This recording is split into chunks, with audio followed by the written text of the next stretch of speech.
Voilà une situation météorologique sur l'Europe occidentale, donc celle qu'on a en général à affronter dans nos eaux. Une photo satellite comme ça, dans le secteur visible, elle parle beaucoup pour un spécialiste, un peu moins pour un non-spécialiste. Si on regarde ce qu'il y a dessus, vous allez repérer tout de suite facilement une dépression ici, avec son vortex, donc son centre. Vous repérez ici une zone nuageuse qui est le front froid, on verra ce que ça veut dire tout à l'heure, c'est une zone de paramètres météorologiques très rapidement variables.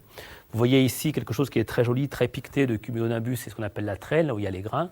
Là, on y fait des belles navigations mémorables avec du vent fort, du vent variable. Ici, il y a une zone dont on se demande ce que c'est tout simplement des zones de brouillard sur le continent. Donc, elles nous intéressent moins, parce qu'on navigue peu sur les continents.